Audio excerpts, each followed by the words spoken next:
नणंदबाई येणार म्हणून घराची साफसफाई करायला सुरुवात केली. म्हणलं भिंत ना भिंत स्वच्छ करावी म्हणून इथे माझी साफसफाई सुरूच होती. फरशी हाताने इथे मी पुसून घेते. खुशूने काहीतरी सांडलं होतं, ते काही निघत नव्हतं म्हणून इथे मी फरशी घासून पुसून घेतली. आणि इथे ना भांडेही घासायला काढले होते. एका दिवसात मला जेवढं होईल तेवढं आवरून घ्यायचं होतं, म्हणजे दुसऱ्या दिवशी ना दुसरी कामं करता येतात. खुशूला मम्मी पप्पाकडे पाठवलं होतं, कारण ते एका कार्यक्रमाला गेले होते म्हणून. तिला घरी यायचं नव्हतं म्हणून बघा कशी रडते. आता ती काही माझं ऐकत नव्हती म्हणून राहिलेली कामं मला दुसऱ्या दिवशी करायची होते. आणि घर बघा किती स्वच्छ दिसत होतं. फक्त कपडे घड्या घालायची राहिली होते आणि सगळ्या रूम अशा स्वच्छ करून घेतल्या होत्या. आता पतंजलीचा हा शॅम्पू ना मी पहिल्याच वेळेस वापरते. बघू म्हणलं कसा आहे, त्याचा रिझल्ट वगैरे चांगला असेल तर मी तुम्हाला नक्की सांगेन. खुशूला इथे आंघोळ घातली आणि तुम्हाला तर माहितीच आहे की उन्हाळा कसा आहे म्हणून तिच्यासाठी अशा पद्धतीने ड्रेस आणले. आता हे V2मधून घेतलेले आहेत.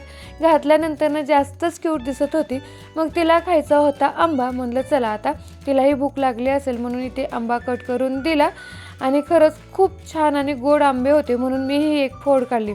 मला जायचं होतं ब्लाऊज टाकण्यासाठी, कारण आमच्या गावाकडे ना आमचा कार्यक्रम आहे, त्याच्यासाठीच इथे मला ब्लाऊज शिवायचा होता. चला इथे सेंड करते. बाय.